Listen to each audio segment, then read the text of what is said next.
is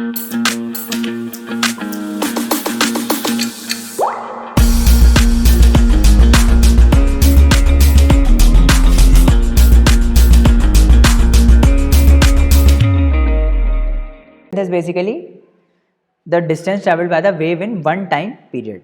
ठीक है, तो लाउडनेस में आपको ऑलरेडी बता चुका हूँ, that depends on the amplitude. Above 80 decibels the noise becomes physically painful, है ना, that is a noise. The frequency determines the shrillness और पिच ऑफ द साउंड, ये भी आपको बता दिया मैंने. If the frequency of vibration is higher we say that the sound is shrill and has a higher pitch, है ना. तो जो हाई पिच साउंड होती हैं, जो हाई पिच साउंड होती हैं दैट आर श्रिल साउंड, और जो लो पिच साउंड रहती हैं that are grave sounds, that are grave sounds.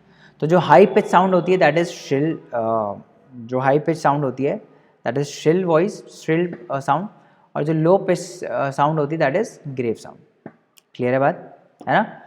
If the frequency of vibration is lower we said that sound as a lower pitch, है ना. अगर frequency vibration की छोटी है, कम है, तो पिच भी कम होगा. क्लियर है ना. जैसे जो ड्रम है, ड्रम प्रोड्यूसेस अ लोअर पिच साउंड, है ना, but whistle produces a high frequency sound या फिर हाई पिच साउंड, है ना. जो ड्रम है that produces a low pitch sound. ठीक है. A bird makes a high pitch sound whereas a lion makes a low pitched roar, है ना. अभी मैंने बताया कि जो लायन है वो जब रोर करता है तो उसकी कैसी होती है रोर, लो पिच रहती है, और बर्ड की कैसी रहती है, हाई पिच, है ना. अब हमको सुनाई कितने रेंज में देता है ये भी इंपॉर्टेंट है ना. हम हर फ्रीक्वेंसी की साउंड नहीं सुन सकते, तो जो हमारा ऑडिबल रेंज है दैट इज 20 हर्ट्ज से लेकर 20,000 हर्ट्ज, या फिर ये 20,000 को हम लिखते हैं 20 किलो हर्ट्ज. ठीक, तो 20 हर्ट्ज से लेकर 20 किलो हर्ट्ज तक हम सुन सकते हैं, मतलब नॉर्मल ह्यूमन बीइंग, है ना. एनिमल्स, कुछ कुछ एनिमल्स 20 हर्ट्ज के नीचे भी सुन सकते हैं और 20 किलो हर्ट्ज के ऊपर भी सुन सकते हैं. ठीक है, बट हम ह्यूमंस 20 हर्ट्ज के ऊपर सुनते हैं, 20 किलो हर्ट्ज के नीचे सुनते हैं ना. This is called audible range. Audible मतलब जो हमको सुनाई देता है. बोलते हैं ना are we audible at the back, है ना. तो ऑडिबल मतलब सुनाई दे रहा है क्या, तो ऑडिबल मतलब सुनाई देना, है ना. तो हमको अगर साउंड की फ्रीक्वेंसी इस रेंज में है तो हमको सुनाई देगा, नहीं है तो नहीं देगा. ठीक है.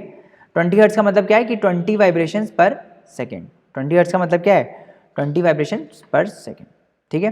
जैसे डॉग्स वगैरह हैं, तो डॉग्स वगैरह जो है ना वो हाई पिच साउंड भी सुन लेते हैं. तभी आपने देखा होगा कि जब क्रिमिनल्स को पकड़ने जाते हैं तो स्निफर डॉग्स रहते हैं साथ में. वो स्निफर डॉग्स स्निफ तो करते ही हैं, मतलब सूंघते तो हैं ही, क्योंकि उनका स्मेल भी बहुत तेज़ होता है. स्मेल वाला जो सेंसेशन होता है वो भी बहुत तेज़ होता है, और उसके साथ साथ उनका हियरिंग भी बहुत तेज़ होता है ना. तो कहीं दूर पे मान लो अगर कोई चीज़ है, गोली चल रही है, या फिर लेट्स से कोई टिक टिक की आवाज़ आ रही है तो उनको सुनाई दे जाता है. ठीक है. The police use high frequency whistles which dogs can hear but humans can not, है ना. समझ में आई बात. The ultrasound equipment familiar to us for investigating and tracking many medical problems works as a frequency higher than 20,000 hertz. तो आपको पता होगा अल्ट्रासाउंड होता है ना. अल्ट्रासाउंड देखो दो टाइप की साउंड्स मैं आपको बता देता हूँ. एक होती है इंफ्रासाउंड, इंफ्रासोनिक ऐसे समझ लो, इंफ्रासोनिक या फिर इंफ्रासाउंड्स, और एक होती है दूसरी अल्ट्रासाउंड्स. इंफ्रासाउंड्स वो होती हैं जो 20 हर्ट्ज से कम फ्रीक्वेंसी की होती हैं, और अल्ट्रासाउंड्स वो होती हैं जो 20 किलो हर्ट्ज से भी ऊपर की होती हैं, है ना. समझ में आई बात. तो 20 हर्ट्ज के ऊपर अल्ट्रासाउंड्स होती हैं, और 20 किलो हर्ट्ज या फिर 20,000 हर्ट्ज. 20,000 हर्ट्ज के ऊपर कौन सी होती हैं, अल्ट्रासाउंड्स, और 20 हर्ट्ज के नीचे कौन सी होती है, इंफ्रासाउंड्स. ठीक है, इंफ्रासोनिक. तो ये दोनों ही हमको सुनाई नहीं देती, हमको सिर्फ 20 की रेंज सुनाई देती है, 20 हर्ट्ज टू 20 किलो हर्ट्ज. ठीक है, समझ में आई बात. अनप्लेजेंट साउंड को हम क्या बोलते हैं, noise. Noise is basically unpleasant sound, जो हमको अच्छी ना लगे, है ना. म्यूजिकल साउंड जो प्लीजिंग टू एयर हो, जैसे हम गाने सुनते हैं तो हमको मज़ा आता है सुनने में, है ना. ठीक है, समझ में आई बात. नॉइज़ पॉल्यूशन, पहले हम ये पढ़ लेते हैं नॉइज़ पॉल्यूशन, है ना. तो ये आपको पता है नॉइज़ पॉल्यूशन क्या, व्हाट इज नॉइज़ पॉल्यूशन, कि भाई बहुत ज़्यादा सायरन बज रहे हैं, पैं पैं पैं पैं पैं, तो उससे क्या होता है, नॉइज़ पॉल्यूशन होता है ना. एक्सेसिव नॉइज़ हो सराउंडिंग में तो उससे बहुत हेल्थ रिलेटेड प्रॉब्लम हो सकती हैं. आपकी हियरिंग इम्पेयर हो सकती है, ईयर ड्रम फट सकता है, बहुत चीज़ें हो सकती हैं, है ना.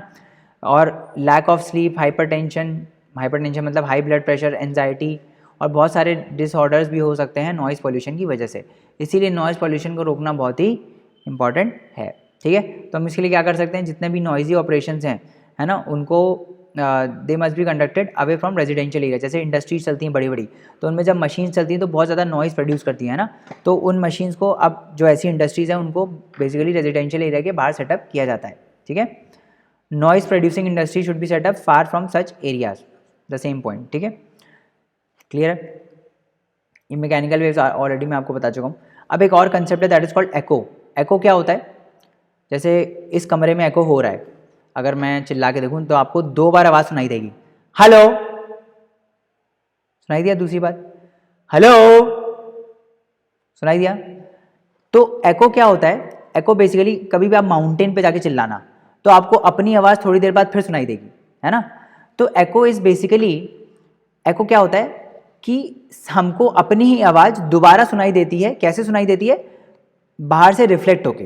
कैसे, देखो, जैसे मान लो ये आदमी है ना, अब मैं बोलना बंद करूंगा, इसका एको सुनना है आपको, ठीक है। बढ़ा देता हूँ आवाज़।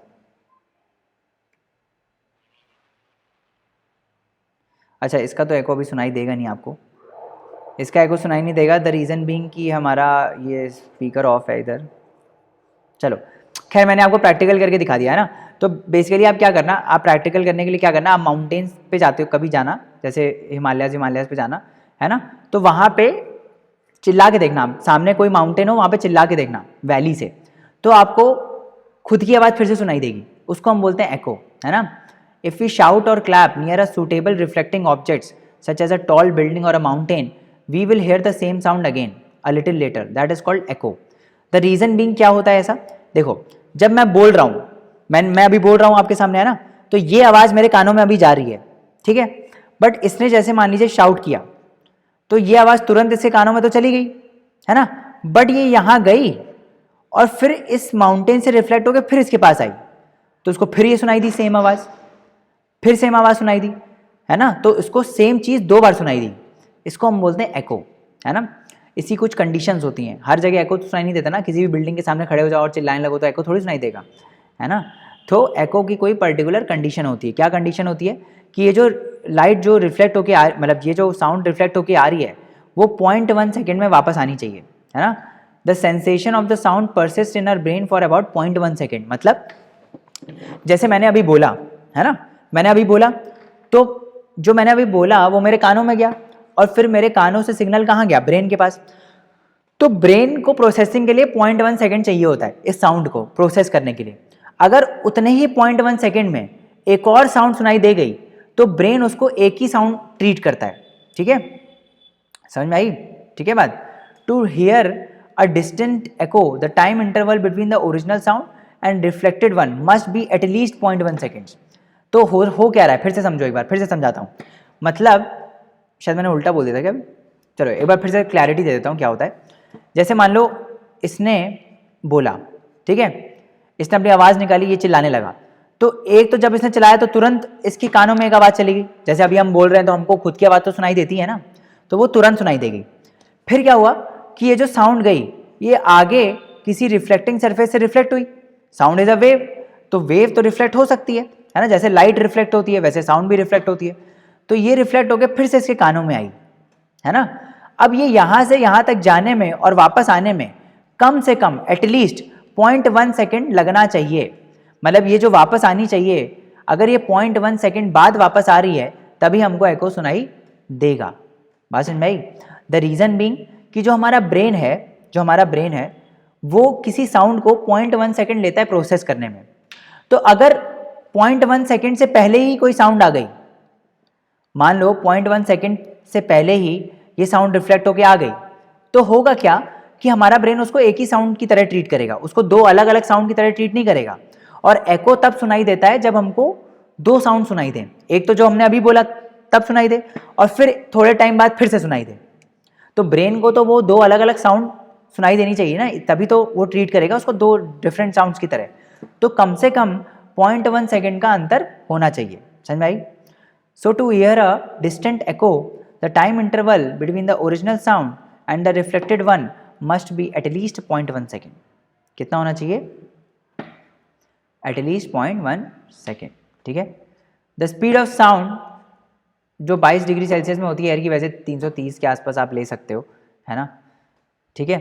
अब इसमें बोला calculate minimum distance of obstacle from the source of the sound, तो ये आपको याद कर लेना है, इट इज़ 17.2 मीटर्स। कैसे आता है?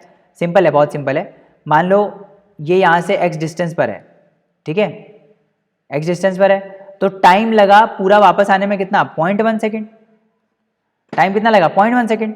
पूरा यहाँ से यहाँ गया फिर वापस आया, उसमें टोटल टाइम कितना लगा? 0.1 सेकेंड। टाइम लगा 0.1 सेकेंड, टोटल डिस्टेंस कितना ट्रैवल किया साउंड ने? जाने में और आने में, है ना। लेट से जाने का डिस्टेंस x है, तो डिस्टेंस टोटल कितना हो गया? 2x, है ना। अब हमको स्पीड पता है, हमको डिस्टेंस क्या होता है? Distance is equal to speed into time. तो 344 मीटर पर सेकेंड स्पीड ली गई है, 344 metre per second that is velocity into time that is 0.1।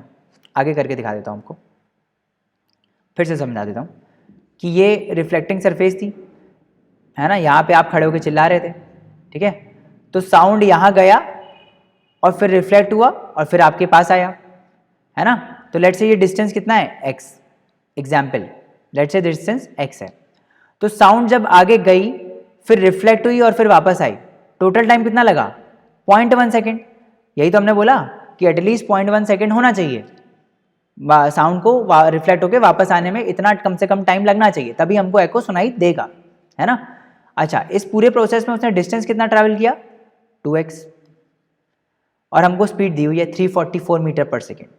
So distance travelled is equal to speed into time. तो ये कितना हो गया? 34.4 इज इक्वल टू 2x। तो x कितना हो गया? 17.2 मीटर्स। समझ में आई बात? तो ये आदमी कम से कम 17.2 मीटर दूर खड़ा होना चाहिए, किससे? ये रिफ्लेक्टिंग सरफेस से, तब जाके इसको अपना एको सुनाई देगा। समझ में आएगी बात? ठीक है, चलो अब साउंड के हम ग्राफ्स देखते हैं। कौन से? एक है डिस्प्लेसमेंट वर्सेस टाइम ग्राफ और दूसरा है डिस्प्लेसमेंट वर्सेस डिस्टेंस ग्राफ, है ना। ऑल्दो ये 9th में भी आएगा, बट अभी मैं बता देता हूँ फिर से आपको। डिस्प्लेसमेंट क्या होता है मैं आपको समझाता हूँ। जो पार्टिकल है वो वाइब्रेट कर रहा है, वो आगे तक जा रहा है, फिर पीछे आ रहा है, फिर और पीछे तक जा रहा है ना। तो ये पार्टिकल ऐसे ऐसे वाइब्रेट कर रहा है, ठीक है, समझ में आई बात? तो ये जितना आगे जा रहा है ना, this is called displacement, this is called displacement, ठीक है, ठीक। तो कैसे बनता है देखो,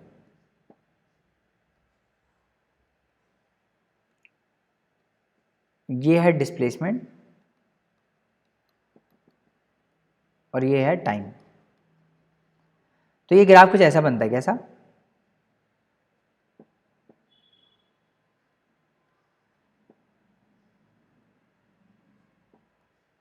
ऐसा, ठीक है, डिस्प्लेसमेंट वर्सेस टाइम। तो हो क्या रहा है देखो, ये क्या सिग्निफाई कर रहा है देखो, ये जो चीज सिग्निफाई कर रहा है दिस इज कॉल्ड एम्पलीट्यूड। ये जो बताया ना, ये है इसकी mean position, this is the mean position. ये यहां से कितना ऊपर गया maximum, that is the amplitude, और कितना नीचे गया maximum, that is also the amplitude, है ना। आप ऐसे समझो कि ये जो पार्टिकल है ना, इसको ऐसे टेढ़ा कर लो, ये पार्टिकल ऊपर नीचे, है ना, पहले यहां तक गया फिर इधर फिर इधर, ठीक है, और वेव साथ में आगे जा रही है, वेव साथ में आगे जा रही है, तो इस टाइप से ग्राफ इसका बनता है ना। अब जो ये पूरा एक ऑसिलेशन होगा, ये सिग्निफाई क्या कर रहा है कि ये पार्टिकल पहले ऊपर तक गया, फिर अपनी मीन पोजीशन पे आया, फिर नीचे तक गया, फिर अपनी मीन पोजीशन पे वापस आया, है ना। तो पूरा एक वाइब्रेशन क्या सिग्निफाई कर रहा है देखो, ये पार्टिकल ऊपर तक गया, नीचे आया, फिर और एक्सट्रीम तक गया, फिर अपने मीन पोजीशन पे वापस आ गया। तो यहां से यहां तक जितना समय लगा that is called time period, that is called time period. और ये टाइम पीरियड को कैसे डिनोट करते हैं? कैपिटल टी से, है ना। अच्छा, ये पूरे होने में टी टाइम लगा, तो आधा होने में कितना लगेगा? t/2, है ना। इसके लिए क्या लगेगा? t/2, और इसका भी आधा होने में कितना लगेगा? t/4, है ना, समझ में आई बात, ठीक है। तो ये पूरा टी है, कहाँ से कहाँ तक, यहाँ से लेकर यहाँ तक, दिस इज टी, ठीक है। अब डिस्प्लेसमेंट और डिस्टेंस ग्राफ वो भी सेम ऐसे ही बनता है, सेम ऐसे ही बनता है, बस टाइम की जगह डिस्टेंस आ जाता है। कैसे, देखो डिस्प्लेसमेंट और डिस्टेंस ग्राफ कैसे बनता है, देखो